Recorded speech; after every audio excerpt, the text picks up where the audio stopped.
presentar mi tema de tesis, que se llama Paralelización de los algoritmos de cifrado simétrico o criptográficos ASTR y OTR sobre una arquitectura móvil. Es un kit de desarrollo de Jetson TK1. Esta es la estructura de la presentación. Rápidamente voy a pasar por una breve introducción, la motivación por la que se desarrolló la tesis, cuál es el problema que se ataca, los objetivos, el marco teórico para comprender qué es lo que se hizo, el estado del arte, trabajos previamente hechos sobre que atacan el mismo problema, el desarrollo y los resultados, más unas conclusiones y trabajo que puede llegar a ser desarrollado en un futuro. Rápidamente, ¿qué son los microprocesadores? Como introducción, los microprocesadores o CPU es el hardware que traen las computadoras, interpretan el software, las instrucciones del software con operaciones básicas, aritméticas, lógicas y de entrada y salida. Es decir, yo tengo un software, el microprocesador es el que se encarga de ejecutar todas las instrucciones que ese software requiere.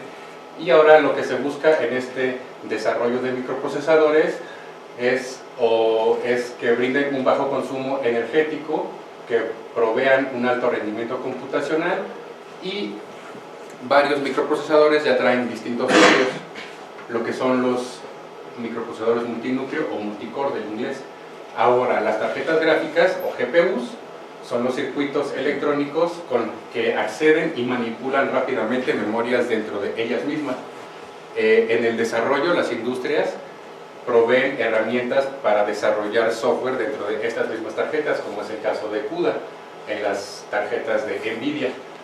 Ahora, las industrias e incluso los investigadores buscan formas de aprovechar la capacidad de procesamiento masivo con que cuentan este tipo de arquitecturas, como lo son el procesamiento de imágenes médicas, generación de imágenes en tiempo real, en juegos, etc. Ahora, la plataforma móvil, ¿qué es una plataforma móvil? En este tipo de plataformas, que normalmente incluyen un microprocesador ARM, estas instrucciones que se ejecutan son mínimas.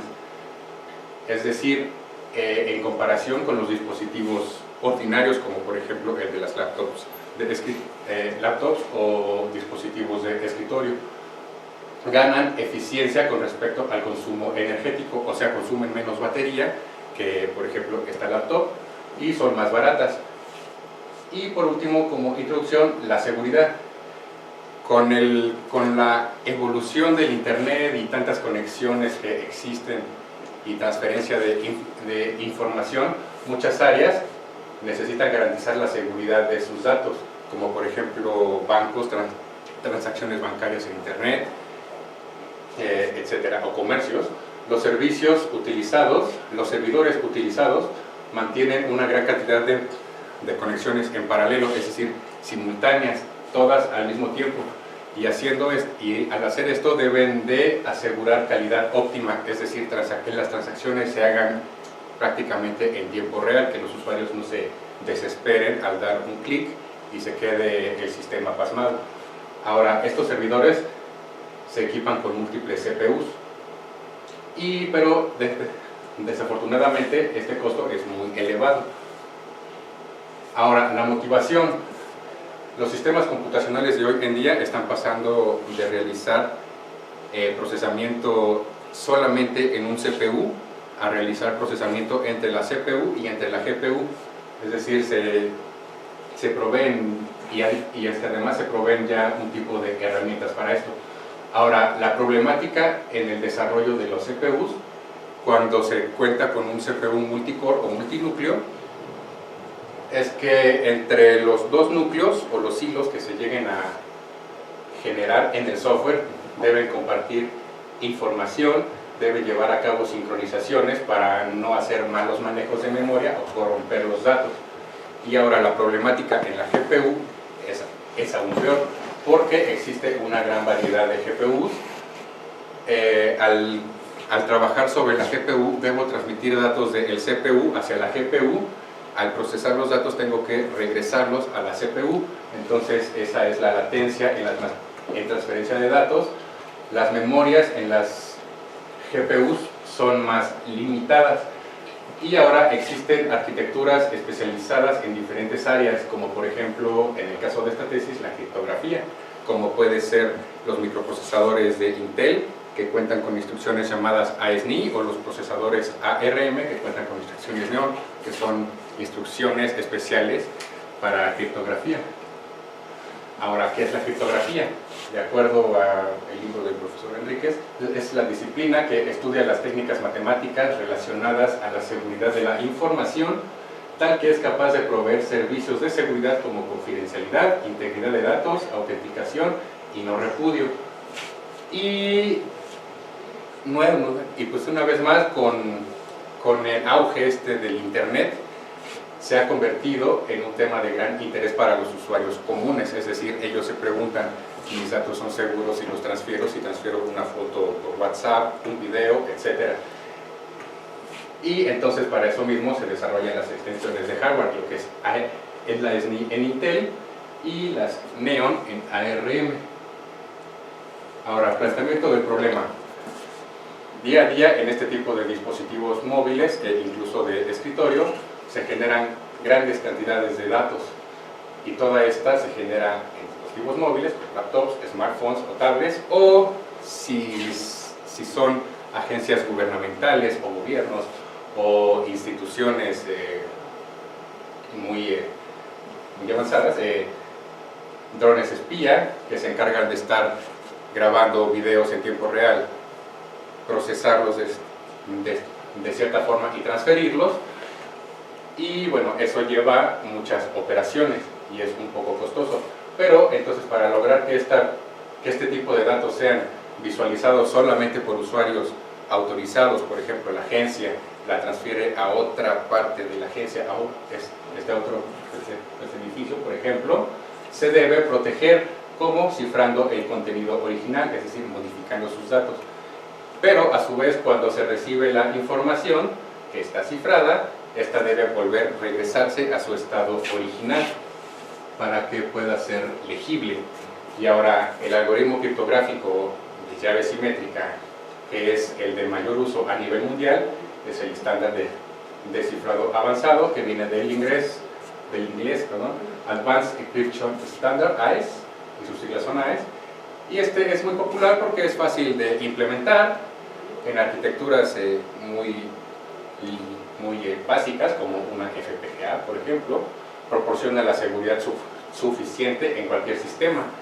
Pero además de AES, que lo menciono de una vez, es un cifrador por bloques, también se necesita de un algoritmo llamado modo de operación, y este describe cómo realizar o cómo procesar, cómo transformar los datos de un mensaje de más de 16 bits en este caso, cómo cifrar mensajes de gran tamaño y pues asegurarlos como eso. Ahora, con esto paso al objetivo. ¿Cuál es el objetivo? Generar nuevos diseños e implementaciones paralelas optimizadas de los algoritmos AES, CTR, ahorita lo que explico, y OTR sobre un dispositivo móvil, de tal forma que sean capaces de ejecutar varias instancias de AES en paralelo, ya sea sobre el microprocesador o sobre la tarjeta gráfica, de tal forma que disminuyan los tiempos de ejecución del proceso, ya sea para descifrado o descifrado, y comparar los resultados contra una implementación clásica de este algoritmo AES-CTR y contra una implementación de AES-OTR, es decir, las implementaciones más básicas que se pueden obtener de estos algoritmos. Ahora, objetivos particulares, por supuesto se investigó AES, se debe investigar AES, se deben de investigar los modos de operación que se trabajan, contador y 2 rondas de desplazamiento. Comprobar dependencia de datos, que en este caso no se encontraron dependencias de datos en CTR, pero en el modo OTR sí, eso lo explico brevemente un poquito más adelante. Análisis de los algoritmos secuenciales y diseño de los paralelos CTR y OTR, y realizar las pruebas requeridas para comprobar que el rendimiento y la aceleración se incrementó. Ahora, con esto nos pasamos al marco teórico, y para comprender un poco más fácil, hay que saber qué es la criptografía simétrica. ¿Qué es la criptografía simétrica? Supongamos que tenemos a Alicia, y le va a enviar un mensaje a Beto, todo por el internet, pero resulta que Eva está en medio espiando el internet. Entonces, si no se cifra el mensaje, Eva puede leer el mensaje sin ningún problema, y ni Alicia ni Beto se dan cuenta que Eva está espiando. Entonces, lo que se usa es criptografía simétrica. El mismo protocolo, básicamente. Alicia le manda su mensaje a Beto, pero antes de enviarlo, lo toma, le pone un candadito con una llave que previamente compartió con Beto. Estas dos llaves son iguales y la tiene tanto Alicia y Beto. Entonces Alicia toma su mensaje, le pone su candado con un cifrador por bloques, genera el mensaje cifrado y lo transfiere. Entonces ahora Eva ya ve el mensaje, pero ya ve ve el mensaje cifrado. Entonces ambos y Beto, al recibirlo, con la misma llave, aplica el algoritmo en descifrado, descifrador por bloques, abre el candadito y entonces puede ver su mensaje original. Ahora mencioné el cifrador por bloques. ¿Qué es un cifrador por bloques? Unidad de cifrado de llave simétrica, que es el candadito, que asegura la transformación criptográfica de un grupo de bits con tamaño fijo. En el caso de la tesis, el tamaño fijo es de 16 bytes. Y pueden tener varios tamaños, pero al momento de transformar, el tamaño siempre es fijo. Mencioné antes también el estándar de descifrado avanzado.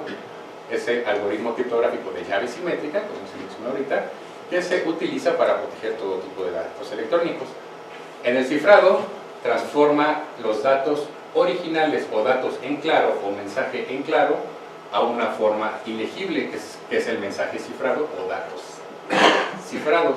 Y en la operación inversa, convierte los datos cifrados a su forma original, es decir, restaura la información que se cifró. Características rápidas: tiene una longitud de bloque de 128 bits o de 16 bytes. La llave que se comparte entre los dos es de 128 bits, 192 o 256. Y con esta llave se genera una serie de llaves extra que van a ser ocupadas durante el proceso de cifrado, como con transformaciones especiales. Ahora, esto se hace en un número de rondas fijas. Para una llave de 128 bits se ejecutan 10 rondas, o sea, se ejecutan 10 veces las transformaciones, exceptuando una ronda. 12 en el caso de 192, 14 en el caso de 256. Y ahora, en cada ronda, las transformaciones se ejecutan sobre un bloque que se llama el estado, con excepción de la primera y última ronda. Ahora, ¿qué es el estado? Dada una entrada de bytes, el byte 0, el byte 1, 2, 3, 4, hasta el 15, lo puedo ver como una matriz de 4×4, a la que llamo S, cuyos elementos son S00, S10, etc. Y ahora, el arreglo de llaves de ronda en AES se puede ver también como un arreglo de llaves. En el caso de la llave K0, es la llave que el usuario provee, y de la llave K1 a la llave KNR o al número de rondas se genera automáticamente, o las genera un algoritmo que se llama expansión de llave. Ahora, ¿cómo transforma AES este estado? En la transformación de suma de llave de ronda o add round key, se toma el estado, se toma la llave de la ronda que se esté ejecutando y se realiza una suma en el campo 2 a la 8, y no es más que una operación bit a bit entre S00 y K ronda 0, o sea, es decir, haciendo XOR del estado con una llave de ronda, y eso genera un byte S'. Ahora, la sustitución de bytes se realiza con una tabla especial que se llama caja S o SBox, la cual no muestro aquí porque es un poco grande, pero se procesa el estado. De igual forma se hace un mapeo entre el byte que está aquí con la caja S, y la caja S reacomoda, ¿no?, el valor a S'. Corrimiento de filas es la tercera transformación. Se toma nuevamente el estado que se tenga en ese momento, se aplica la función o la transformación shift rows, y este genera una rotación en la segunda fila, es decir, este byte lo rota hacia acá y queda de esta forma, este byte lo rota y este byte lo rota y queda esta, y el tercero lo rota 3 veces, dando como resultado este nuevo estado. Y finalmente el mezclado de columnas, que realiza estas operaciones columna por columna. Cabe mencionar que estas son multiplicaciones en el campo también, y estos valores ya están definidos en el estándar de AES. Y ahora, una forma de acelerar todo este proceso de transformación es la optimización caja T o T-Box, que combina la transformación de sustitución de bytes y mezclado de columnas dentro de 4 tablas de 256 palabras de 4 bytes cada una. Es decir, se realiza previamente todo el proceso de sustitución de bytes y multiplicaciones para ahorrar tiempo en la transformación. De esta forma, el cálculo de una columna en AES se ve simplemente con esta ecuación, que son puras sumas, con una llave de ronda, donde J con KJ, que es en la ronda J, y EJ es la columna del estado. Ahora, modos de operación, lo mencioné hace rato. Este tipo de algoritmos utilizan el cifrador por bloques, o sea, AES, para transformar mensajes de tamaño arbitrario, y describen cómo se deben aplicar repetidamente las operaciones. Y son estandarizados para proporcionar confidencialidad, pero no protegen contra modificación accidental o intencional de datos, algunos. Y son revisados por organizaciones internacionales reconocidas. En este caso yo solo me enfoqué en CTR y en OTR, que es el modo de operación contador. Dado un mensaje de tamaño M, genero un valor aleatorio o pseudo aleatorio en el caso de las computadoras, y lo concateno o lo uno con un contador que inicializo, en este caso en 0, y esto me genera un bloque de 16 bytes. Estos 16 bytes los meto a el cifrador por bloques, que en este caso es AES, y con el mensaje en claro hago una suma especial XOR, y esto me genera un texto cifrado.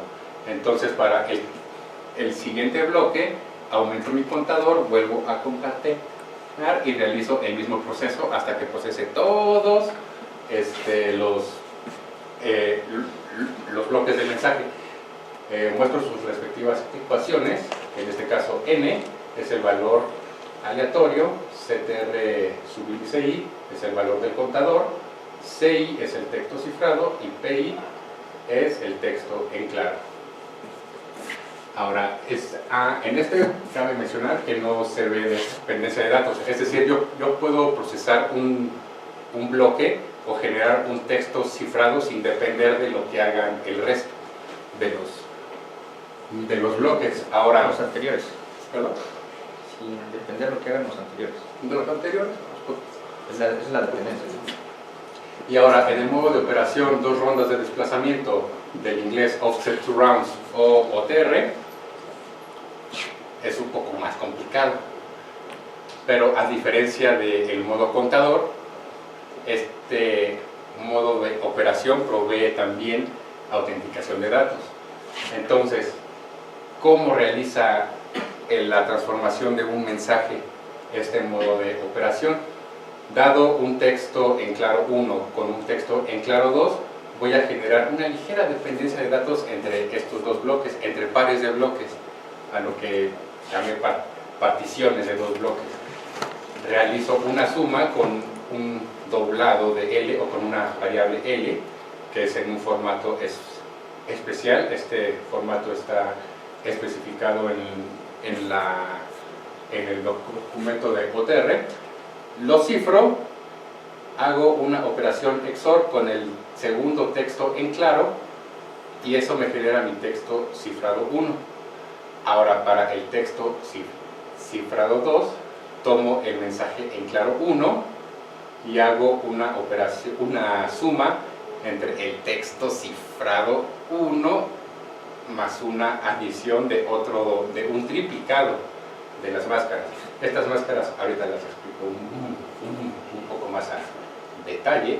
Entonces, ahora las ecuaciones de este modo de operación son mostradas aquí, sin contar la última partición de bloques, ya que en la última partición de bloques se pueden tener dos casos: que el mensaje en claro complete, o sea completo, que tenga dos bloques de 16 bytes o que tenga solo uno. En el caso de 2 bytes se realiza básicamente la misma operación que en los bloques anteriores, pero se realiza aquí un cruce, ¿no? Y estas son sus respectivas ecuaciones. Y en el caso de que sea impar, el procesamiento es más fácil. Simplemente se ingresa la máscara, dejémoslo así por el momento, la máscara EDK se cifra y eso me genera el texto cifrado, el último texto cifrado. Ahora, mencioné también que OTR provee autenticación de datos, pero ¿cómo lo hace? Genera un tag de autenticación de datos asociados y un tag del mensaje en claro. Pero ¿cómo hace esto? Esta variable sigma no es más que la suma de todos los bloques pares del mensaje en claro, es decir, volviendo un poco aquí atrás, es la suma de este texto en claro más el texto en claro 4 más el texto en claro 6, etcétera, etcétera, etcétera. Esta variable L estrella es una máscara también que toma el valor de la última máscara que se calculó. La variable T se calcula con base en estas dos. Entonces hay que calcularlas de esta forma. Ahora, el tag de autenticación TA, antes, el tag final se genera con una suma entre TA y T, que son los dos tags previamente calculados. Ahora, el tag de autenticación TA, el usuario debe proveer datos asociados o de autenticación que él conoce y esos datos se los da al modo de operación y el modo de operación se encarga de generarle este tag. Estos datos normalmente no son muy grandes, de 16 bytes a lo mucho, y puede ser incluso menos. Entonces todo este procesamiento es muy rápido. Ahora, este tag de autenticación lo que va a hacer es decirnos de cierta forma si los datos al momento de transferirlos fueron corrompidos o fueron cambiados. Ahora, dejando todo eso atrás, nos pasamos a los trabajos que se han realizado sobre el tema. Por ejemplo, desde 2007, que fue el más antiguo que encontré, se trabajó también con tarjetas gráficas, con microprocesadores, y se intenta hacer lo mismo para el modo de operación CTR, que como se vio no hay mucha dependencia de datos, no hay prácticamente dependencia de datos en él. Y se utilizó bibliotecas de OpenSSL, CUDA, que es, digamos, la plataforma con la que se desarrolla o se escribe código en las tarjetas gráficas, y se provee, en este caso, se provee una aceleración de 19.6, es decir, yo puedo cambiar datos 19.6 veces más rápido que los algoritmos clásicos. Ahora, en 2009 se volvió a abordar el tema, pero ahora con una arquitectura con una tarjeta gráfica más potente, con dos tarjetas gráficas más potentes, utilizando básicamente lo mismo sobre el mismo modo de operación, pero extrañamente aquí se obtuvo una aceleración de 14, lo que contrarresta con el trabajo anterior, que es de 2007. Y un poco más adelante, como que de 2 años en 2 años, en 2011, con un microprocesador un poco más potente y la tarjeta gráfica todavía mejor, con CUDA, sobre el mismo modo de operación se obtiene una aceleración de 8.83, entonces como que se ve un decremento. Y ahora Bogdanov et al. En 2014 utilizó arquitecturas ya más especializadas a criptografía, que es la Intel Haswell, que es la que trae las instrucciones de AES-NI especiales para criptografía, para AES, API AES-NI, y trabajó sobre muchos modos de operación como CBC, SB, CTR, GSM, que también provee autenticación, OTR, Jambu mencionó, otros, etc. Y las aceleraciones máximas, no en paralelo, solo en AES-NI, con AES-NI, fue de 6.8. Ahora, bueno, ya con estos trabajos descritos y los temas Linux, contiene un sistema operativo Linux Ortegra, que es un Ubuntu, y garantiza un bajo consumo energético. En el puro chip que trae, consume de 1 a 5 watts, y al tener ocupadas, por ejemplo, su memoria, su disco duro, su CPU, al estar trabajando todo la plataforma, consume máximo 15 watts. Ahora, esta plataforma, ¿por qué se seleccionó? Porque cuenta con su SoC, es decir, digamos su sistema de procesamiento principal cuenta con un SoC Tegra K1, que es un SoC muy potente. Está incluido normalmente en consolas de videojuegos para procesamiento de imágenes muy potentes, y cuenta con un CPU, con GPU y con un procesador de imágenes especial, que en este caso no se ocupó. Su CPU es un ARM Cortex A15 de 4 núcleos que trabaja a 2.32 GHz. Su GPU es una arquitectura Kepler GK20A, y esta arquitectura normalmente cuenta con 192 núcleos CUDA, es decir, microprocesadores, digámoslo así, con los que puedo yo procesar datos. Cuenta con 2 GB de memoria, con lo que se pueden cargar datos de máximo 1.7 GB, si mal no recuerdo, y procesarlos todos en la memoria. Su almacenamiento es de 16 GB, que básicamente estos 16 GB se utilizan para el sistema operativo más algo extra que va ahí, y se le puede conectar, bueno, su disco duro externo, como fue el caso de la tesis. Ahora, en la arquitectura Kepler, la jerarquía de memoria es muy importante. Tenemos la memoria global de la tarjeta gráfica, pero para acceder a ella, por ejemplo, un núcleo CUDA tiene que pasar por una memoria por L1 caché y después por L2 caché, y después acceder a la memoria global.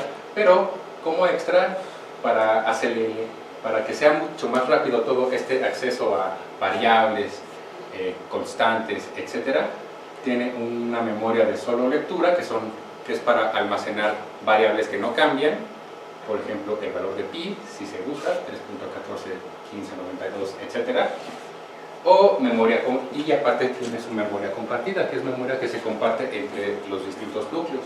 Ahora, las entradas de datos que se proveen a los algoritmos que se desarrollaron van desde de 16 bytes a 4 gigabytes, cuando en los trabajos previos que mostré trabajan máximo con 128 bytes y trabajan mínimo con 16 también. Ahora, para el medio de almacenamiento, fue un disco duro de estado sólido de 60 GB Kingston.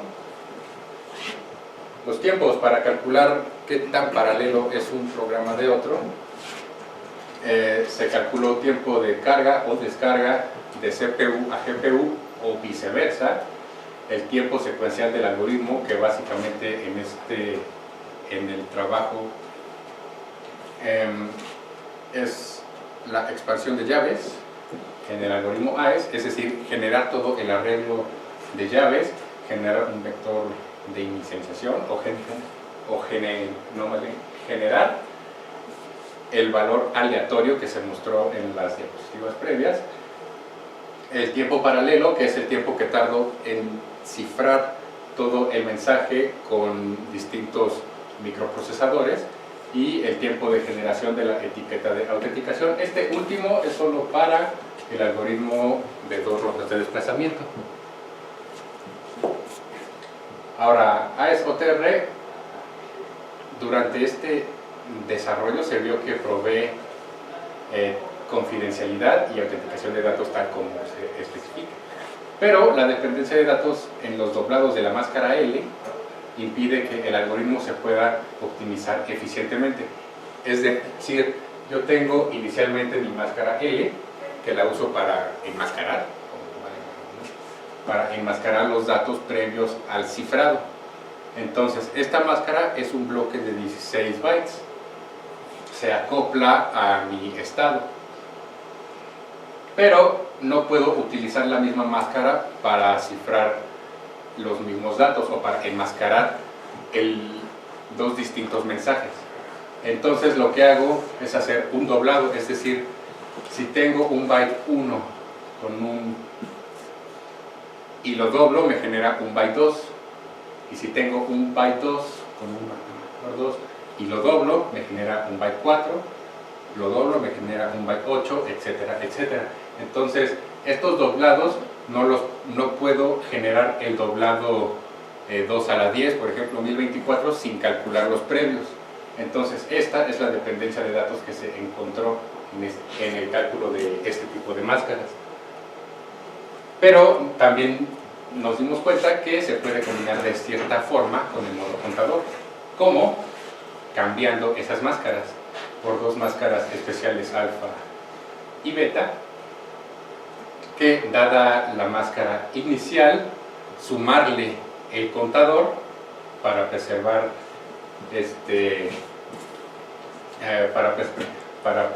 preservar la aleatoriedad de la máscara, cifrarla, y eso me va a generar mi máscara alfa, y hacer lo mismo con el cifrador, pero aparte de esto, utilizar distintas llaves, K alfa y K beta, y además utilizar un cifrado especial que es un AES básicamente, pero solo ejecutando 4 rondas, es decir, 4 transformaciones completas.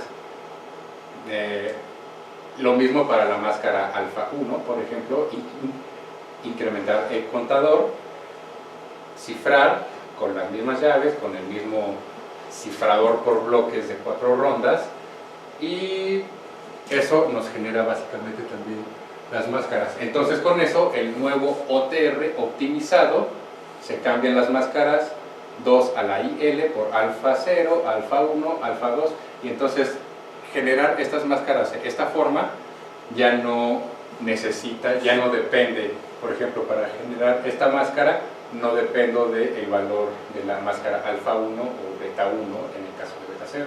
Se elimina la dependencia de datos. También para el último bloque, ya no muestro las imágenes, porque ya no cabía, pero muestro las ecuaciones ya con las nuevas máscaras alfa y beta, y la sumatoria también cambia un poco, la variable sigma, que también tenía una máscara por ahí, y el valor de L estrella. Entonces, para el tag de autenticación se el algoritmo permanece idéntico. Ahora, en la parte de desarrollo de CTR utilicé las bibliotecas de OpenSSL,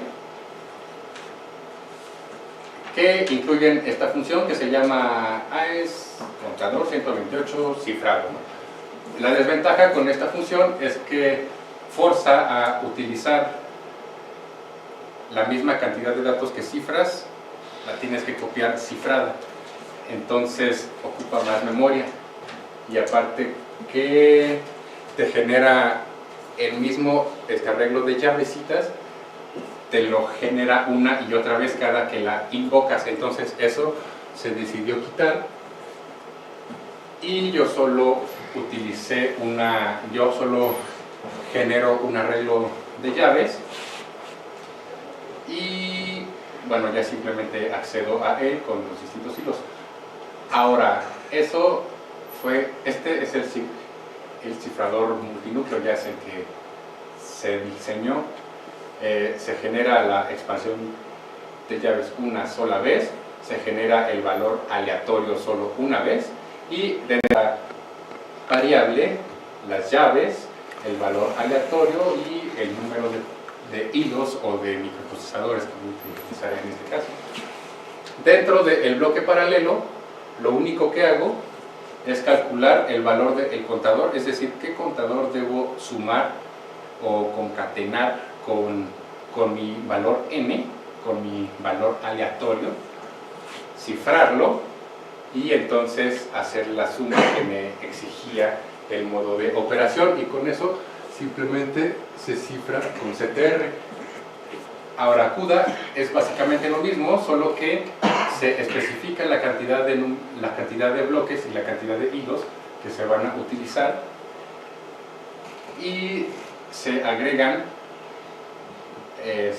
los tiempos de carga y descarga de datos, es decir, todo este arreglo entrada lo copio en la memoria global, lo proceso con ASTR adaptado para la parte CUDA, y el resultado ya transformado, cifrado, lo regreso a mi CPU. Ahora, eso fue la parte de CTR. En la parte de OTR, bueno, la expansión de llave también se realiza una sola vez, pero se requiere un poco más de cifrados, es decir, cifrar la máscara L, cifrar el valor aleatorio n en el formato especial para obtener L, realizar el procesamiento con esta dependencia de datos entre la entrada 1 con la entrada 2, por ejemplo, etc. Esta es la parte secuencial, la que ocupa solo un microprocesador o un núcleo del microprocesador. Esta es la parte de cifrado del último bloque, que para todos los algoritmos la dejé pues idéntica, ya que el cifrado de ese último bloque no afecta seriamente al rendimiento ni a la aceleración. Y para el tag de autenticación, la variable sigma es a la suma que había por ahí, y una variable L estrella, las calculo prácticamente al vuelo al estar cifrando. Y entonces genero mi último tag de autenticación con la suma de los dos. Y ahora para multinúcleo ya no muestro la parte anterior porque es igual, solo muestro la parte del bloque paralelo, que es básicamente idéntico, solo que ya se comparten las variables y se agregan variables compartidas, que son las máscaras, para procesar los datos. Ahora, esta variable de aquí, 2 a la IL, en el caso de los algoritmos paralelos, no las calculé todas una y otra vez, es decir, no calculé la máscara L, 2L, 4L más de una vez. Lo que se hizo fue agrupar en la memoria también todos los valores ya calculados de las máscaras L, para que ya no se tengan que recalcular, para que, por ejemplo, si necesito la máscara 8L, no tenga que volver a calcular la máscara 4, 2, etc. Entonces, estas se guardaron en memoria para que ya los hilos o los núcleos puedan acceder fácilmente a ellas. Lo mismo en el algoritmo de la tarjeta gráfica. Todos estos valores fueron cargados en memoria y, por supuesto, compartidos. Destaco que son en memoria global porque si el mensaje es muy grande, todos esos datos no caben o no se ajustan a la memoria global, a la memoria constante ni memoria compartida. Entonces se tuvo que usar la memoria global. En la memoria global, en la memoria compartida, solo dejé lo que son las llaves, llaves y el entero nt. Y en el caso de los datos que se cifran, también van a la memoria global porque son datos muy grandes, hasta 4 gigabytes, entonces hay que particionarlo e ir subiendo poco a poco. Ahora, con el cambio que se le hizo a OTR optimizado, entonces esta dependencia de datos se elimina y el cifrado de rondas se vuelve un poco más fácil. Lo único que hay que hacer es generar dentro del mismo bloque paralelo mis dos máscaras con mi cifrado AES de 4 rondas y simplemente realizar el proceso de suma y de cifrado. Y sobreescribir, por supuesto, el resultado. Y en el de CUDA, básicamente lo mismo, solo que es mucho más la cantidad de variables que se comparten. Se generan también dentro del mismo núcleo las máscaras, se generan al vuelo ya y se sobreescribe. Ahora, tiempos en la parte de resultados. En los tiempos de ejecución del modo contador, esta línea roja, es el tiempo del algoritmo clásico, del algoritmo más básico, del secuencial, desde 16 bytes hasta 4 gigabytes de datos. Ahora, este tiempo permanece básicamente constante, dependiendo de la entrada. Y en el caso de la línea verde es el tiempo del algoritmo multinúcleo. Y bueno, ya se ve que se decrementan los tiempos. Y en el caso de la línea rosa y la línea azul son los tiempos del algoritmo ejecutado en la tarjeta gráfica. El tiempo rosa ese tiempo incluye los tiempos de transferencia de datos entre la GPU y la CPU, y el tiempo y el azul no los incluye. Esto para ver la cantidad de tiempo que toma cifrar datos dentro de la GPU. Entonces aquí se puede ver que ligeramente sobresale un poco el algoritmo de la GPU.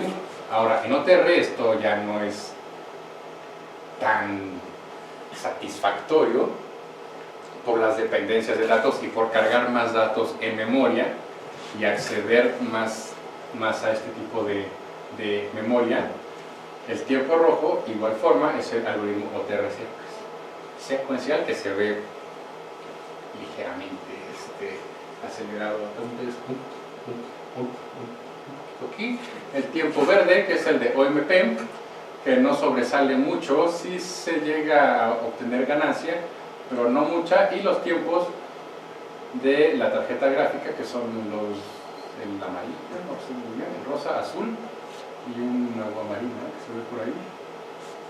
Estos tiempos los muestro, pero no son, sobresalen ligeramente también sobre la versión secuencial clásica, pero no superan a el algoritmo multinúcleo.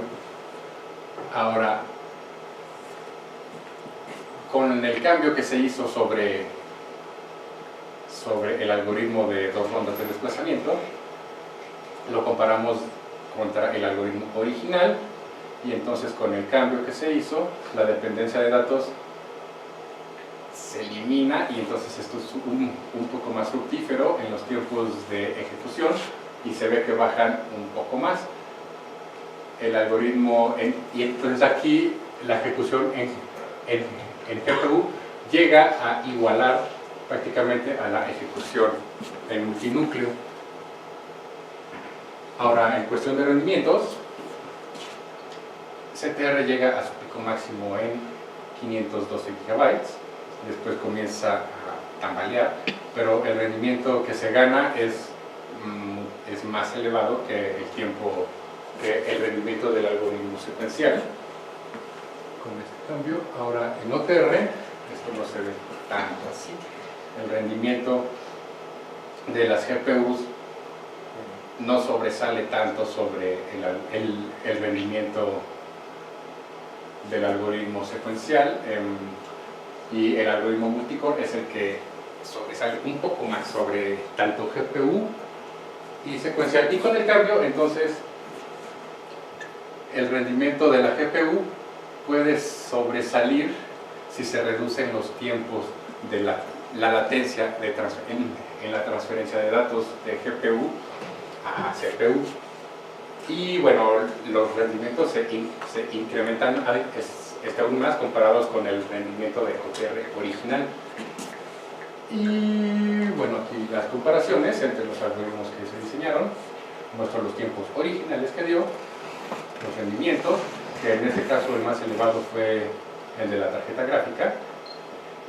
Todos estos ejecutados en la tarjeta JSON, por supuesto.